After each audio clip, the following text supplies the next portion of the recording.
This is the Greg Bedard Patriots Podcast with Nick Cavins.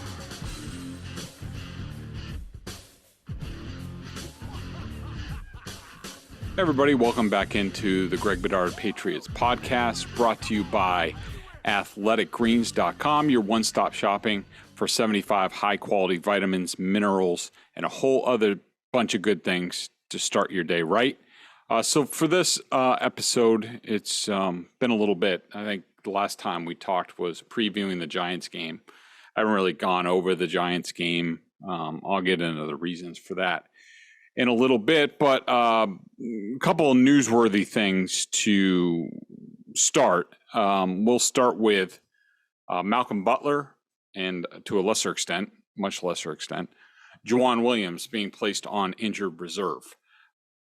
You know, as far as Butler goes, with Joejuan Williams, you know, we knew that was going to be the case one way or the other. He was not long for this team. He did not play well in the Giants game. And, you know, as far as Butler goes, he's a guy who we're still waiting to see what exactly was going to go on with him and this roster. I would say he was a fringe guy, certainly in the mix. But you look at the decision to move Jonathan Jones to outside cornerback from the slot position to outside cornerback, that should have told you, me, everyone, that the Patriots weren't exactly enamored with what they had outside of Jalen Mills at boundary cornerback. So they moved Jonathan Jones out there, and that just tells you guys like Malcolm Butler, Terrence Mitchell, Joejuan Williams, Shaun Wade, Jack Jones, those guys weren't exactly lighting the world on fire as far as the Patriots are concerned in the early going of camp. So that, you know, that leads the coaches to be watching film and be like, is this the best we have? Maybe we should try Jonathan Jones out there, even though he hasn't been out on the outside in years in this scheme. So that, I think, was the genesis and should give you some insight to how the Patriots see their boundary cornerback position, which is really starting cornerback. So Malcolm Butler and Joejuan Williams both went on injured reserve today. Their seasons are over. Could be the end of the road for both of them. You know, we don't know. I'm not sure whether or not both could, once they're healthy, however long it takes them, could they be released with an injury settlement? I think that's still a possibility. And in that case, they would be able to return to the Patriots at a certain point in time. But anyways, let's not get into that. Right, as of right now, those guys are not in the plans for the cornerback. So what's left at cornerback for the Patriots? Right now, my pecking order as far as their boundary cornerbacks, Jalen Mills is clear-cut number one for me. I thought he played better than expected last year. I think that he has had an outstanding camp. I think today's practice against the Panthers was sort of his seminal point in terms of just being effective. I think he had like 3 pass breakups today, including 1 in the end zone. Just he's been very impressive. He really has. You got to give him a lot of credit. He has earned that role, which I think is important. I think Belichick was asked today about how important is it to have a number one cornerback, and of course Belichick gave a Belichick answer. But you know, it matters. I mean, the Patriots, just look at the Patriots' recent history. Since they went away from the zone defense to more man-to-man, because at a certain point in time, Belichick realized these quarterbacks are too good. You can't just scheme pressure, drop into a zone and hope that they're going to throw it to you. That's just not the way things work in the NFL anymore.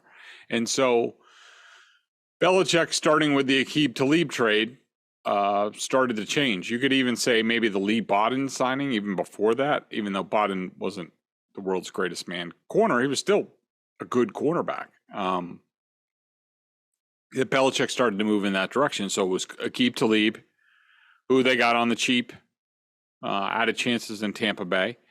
He had a good season, cashed in. Patriots didn't want to pay it, or at least not without certain stipulations to make sure he stayed in line, which was always a question with him.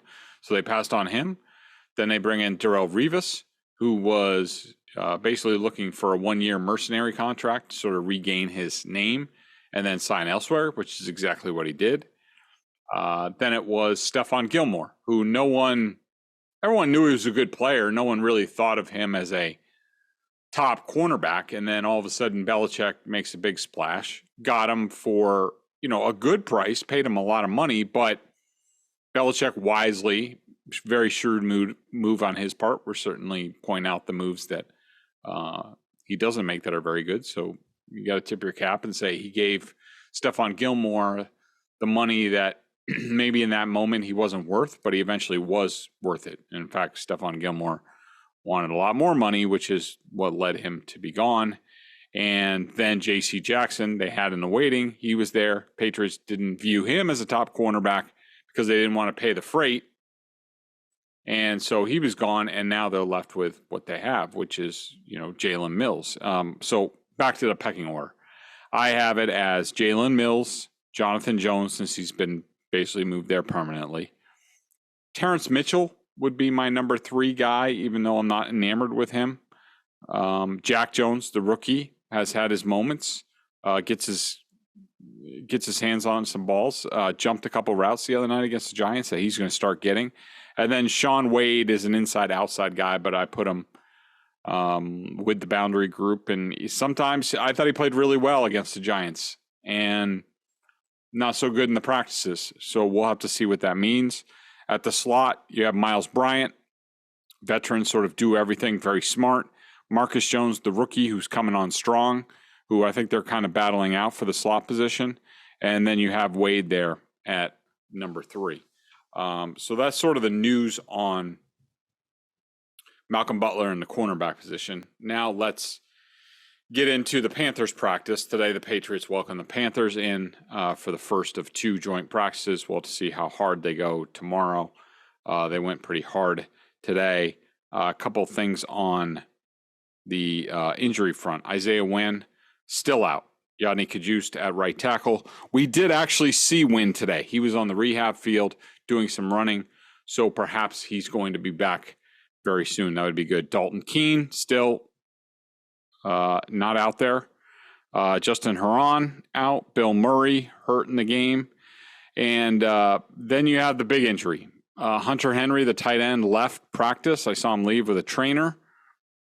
Hard to assess exactly what the injury was. I didn't see it happen. I don't know when it happened.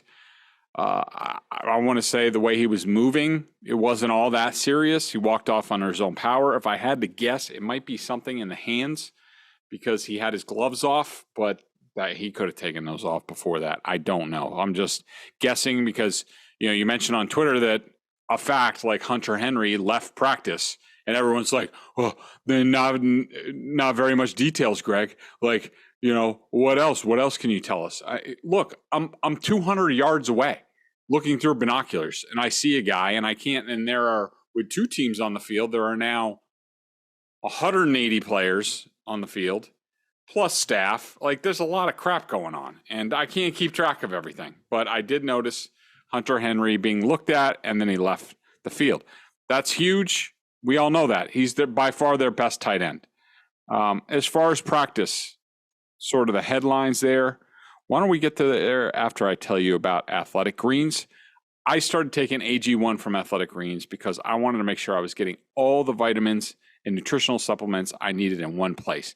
Now I've been on it for over a month, and I love it. Doesn't taste like it's super healthy. I know you hear green juice, you're like, I don't want to do that. I was just with my in-laws this weekend.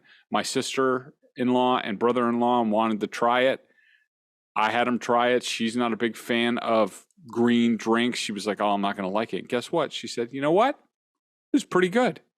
I didn't steer them wrong. I had one of my little trusty travel packs with me. Actually, I had a bunch of them. So everybody tried it. Everybody liked it. It's got a mild tropical taste, a little minty, and I actually look forward to it each morning. So what is this stuff? With one delicious scoop of AG1, you're absorbing 75 high-quality vitamins, minerals, whole food source ingredients, probiotics, and adaptogens to help you start your day right. This special blend of ingredients supports your gut health, your nervous system, your immune system, your energy, recovery, focus, aging, all the things. Hey, maybe that's part of the reason people see me now. They're like, oh my God, you look so much younger. Not only was it the weight loss, but also AG1. I take it first thing in the morning, and now it's part of my morning routine, and I'd be lost without it. Love that it contains less than 1 gram of sugar. Huge for you keto, paleo guys like me. No GMOs, no nasty chemicals, artificial anything, while still tasting good. Right now, it's time to reclaim your health and arm your immune system with convenient daily nutrition. It's just 1 scoop in a cup of water every day. That's it. No need for a million different pills and supplements to look out for your health. To make it easy, Athletic Greens is going to give you a free 1-year supply of immune-supporting vitamin D and 5 free travel packs with your purchase. All you have to do is visit athleticgreens.com/Bedard. That's Bedard, not Bedahd, like some of you guys pronounce Bedard. Again, that's athleticgreens.com/Bedard to take ownership over your health and pick up the ultimate daily nutritional insurance. Okay, so back to the Panthers practice. This is the first time we have seen the Patriots starters do anything in 8 days. So it was going to be very interesting to see what they did, especially on the offensive side of the ball, where they absolutely, factually, without discussion, have struggled offensively in camp to this point. How was it today? It was much better. It was certainly a step forward to them. They looked competent at times. Look, the bottom line is, was it better? Yes. Was it a ton better? Are they great? Are they the 84 San Francisco 49ers now? No. There's still a long ways to go. The blocking still has issues, and there are a few other issues that we're going to get into, but they moved the ball, and they made plays down the field, a couple of 50-50 balls to Devontae Parker. It was good to see. They looked competent. I really liked, you did see, they did do some of their wide zone stuff, outside zone. The running wasn't all that effective. I had them, they ran the ball 6 times and 4 of them got stuffed. You'll be like, oh, geez, Bedard, boy, that's not good. No, it's not good, but I wouldn't say those runs were train wrecks. And plus, we're judging it from very far away.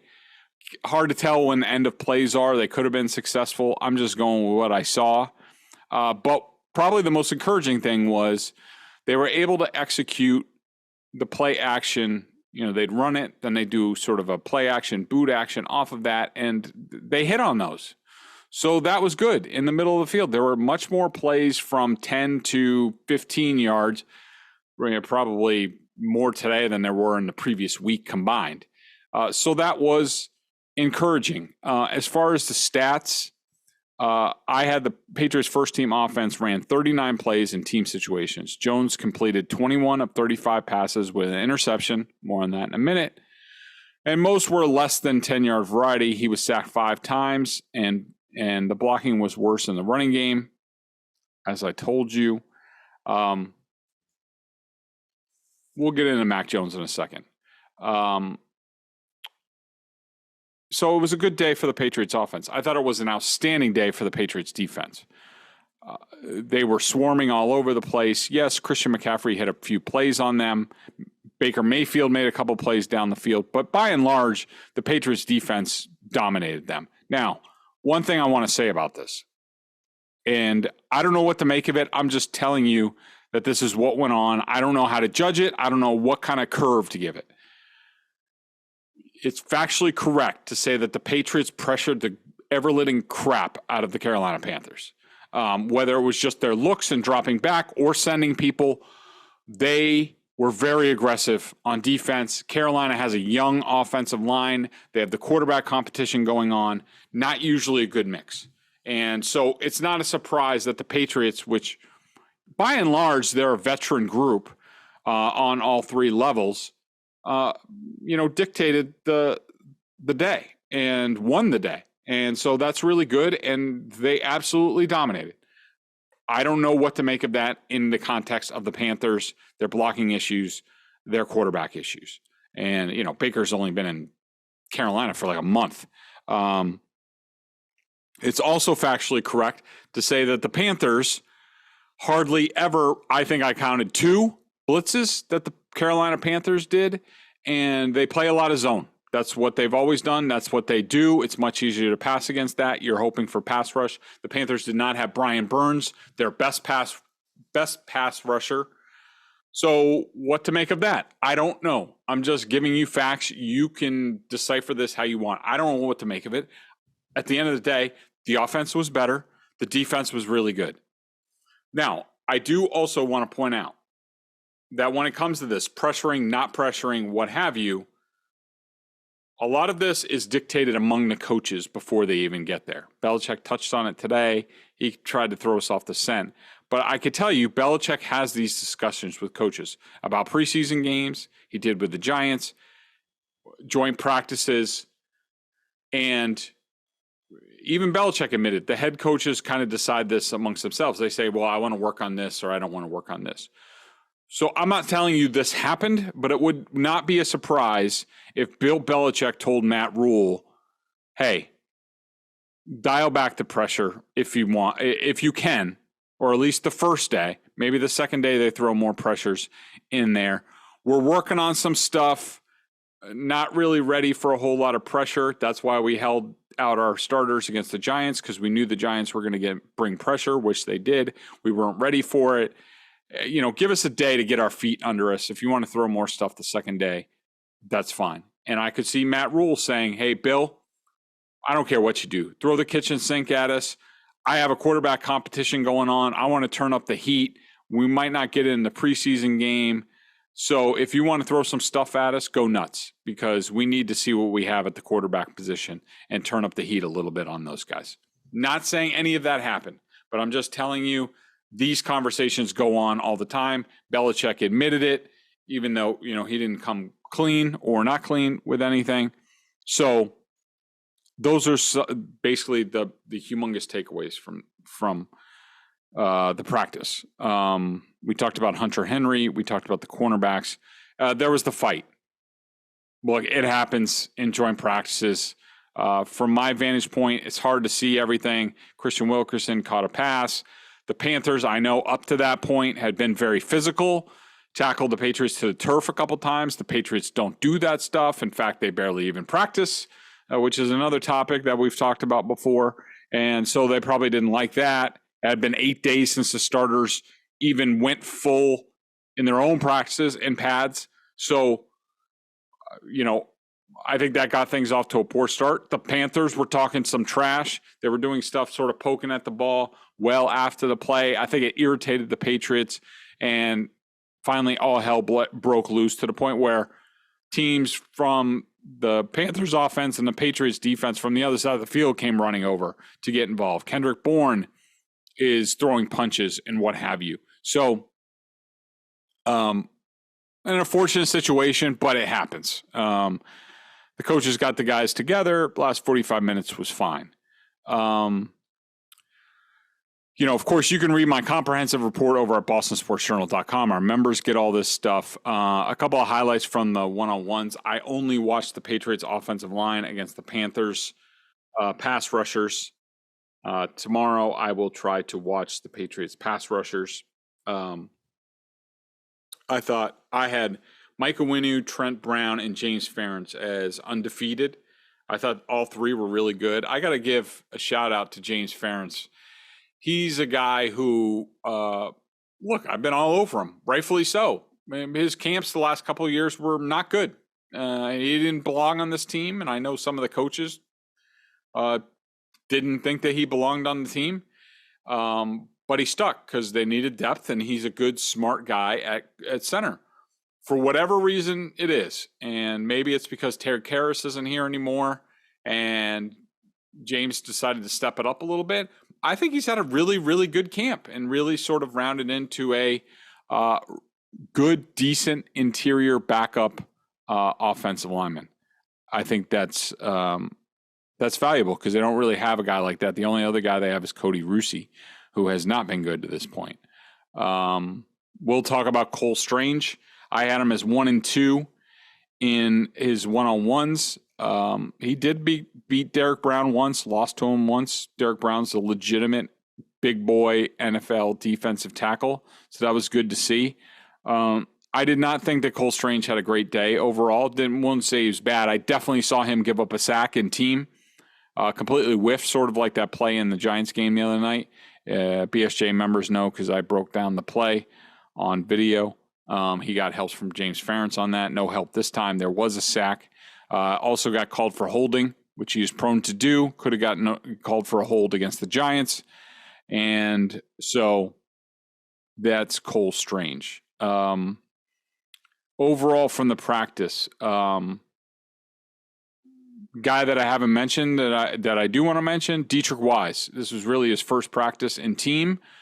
I thought he was tremendous. He got a lot of pressure, helped against the run, did a really good job. In the down category, all right, well, I want to talk about Mac Jones for a second. Because, yes, the offense was better today. I had him for completing about 60% of his passes, which is fine. But there's a couple of things I want to point out. There were a few times today where Mac couldn't get his legs into the throw, and it's something we talked about last year with him. When he can't get into the throw, sometimes the ball loses energy and dies as it gets down the field. I noticed a few of those passes today, a few more than normal. Yes, Devontae Parker caught some 50-50 balls down the field.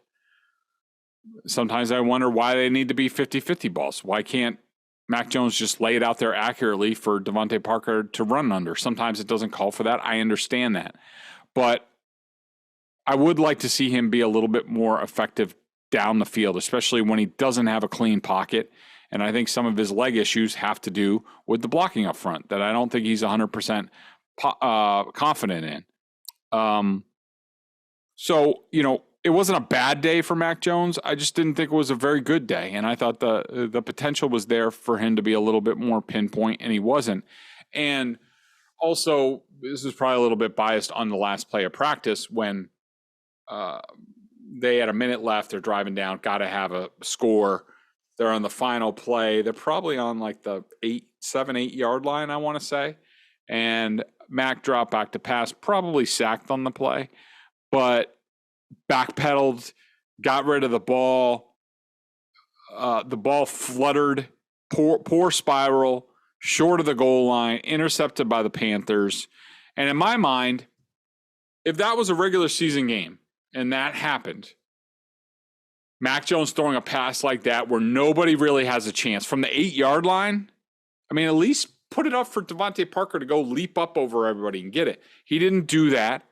I thought it was a bad play. If that happened in the regular season, he'd be skewered for a week on ESPN and Sports Hub and all that stuff, and rightfully so. I don't think he gave his team a chance to win the game on that play, and I expect more of Mac Jones in that situation. Yes, it was just a practice, and there was pressure and blah, blah, blah, but, I want to see him be a little bit better.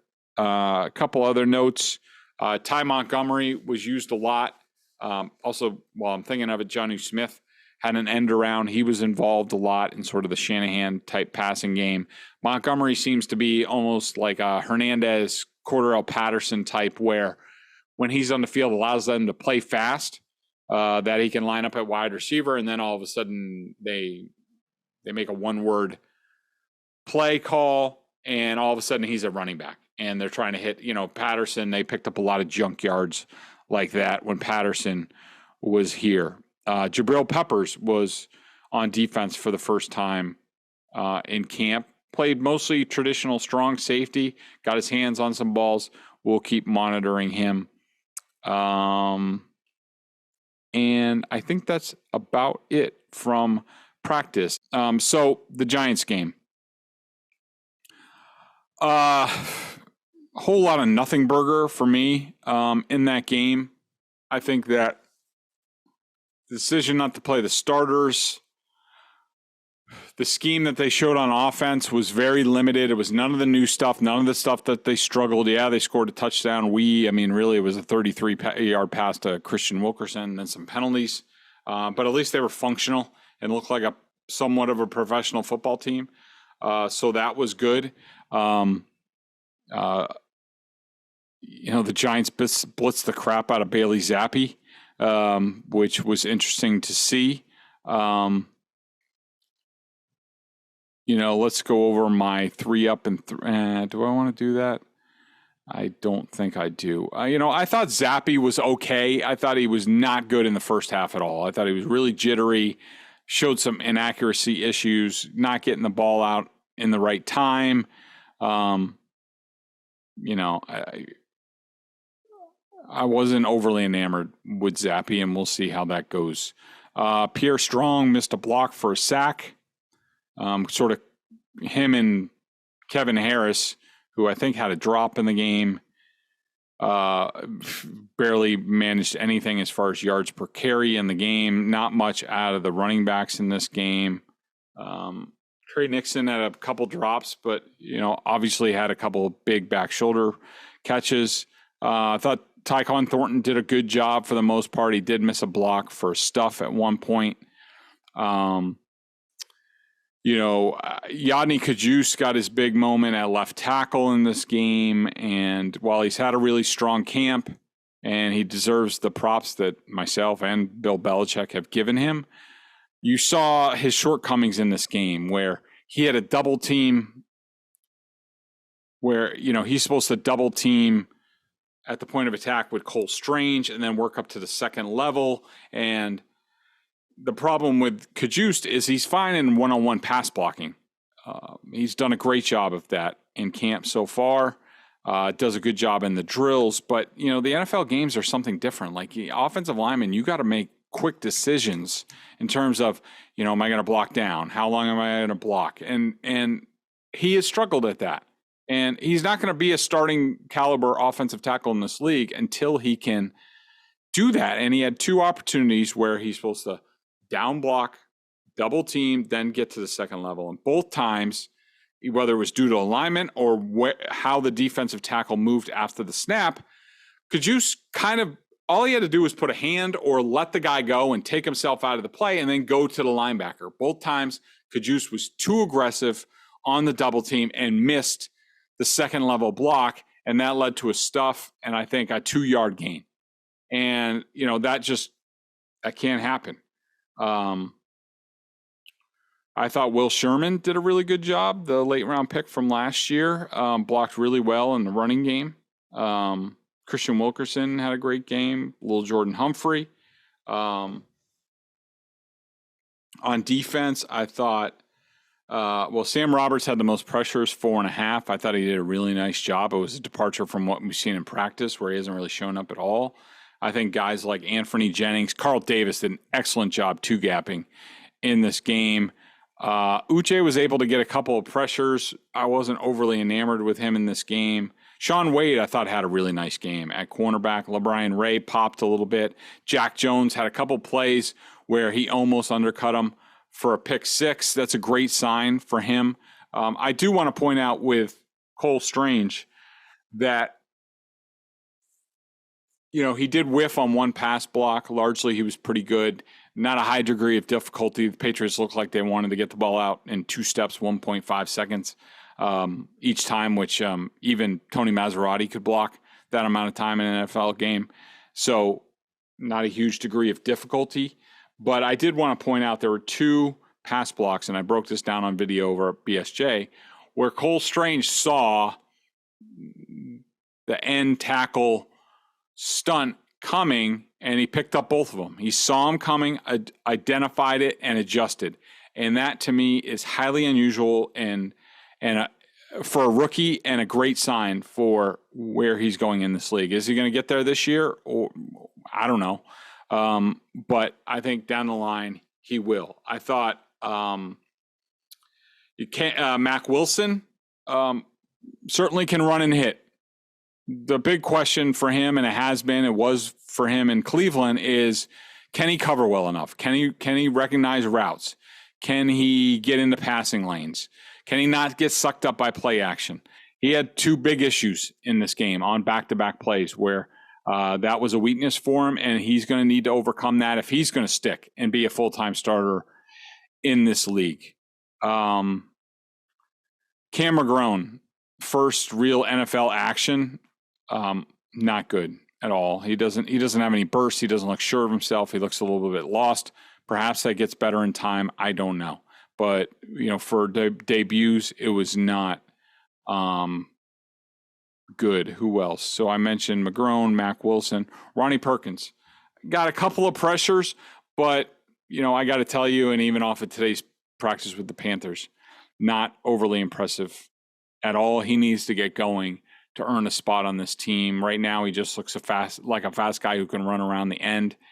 He's got to be better than that. He was not good against the run on the edge against the Giants, and that's always sort of a death knell with the coaching staff, with Bill Belichick. If you can't do that, it's hard to get on the field. And right now, he's like a dime pass rusher for them. We'll have to see how that goes. I think that'll about do it. Thanks for listening, everybody. Make sure you check out athleticgreens.com/Bedard. Appreciate you guys listening. I will be back at some point tomorrow. Can't tell you when, to conclude the Panthers practice. And then Nick should be back at some point this week, so we can sort of recap everything. I hope you guys are having a good day. Have a good night, and I will see you guys tomorrow.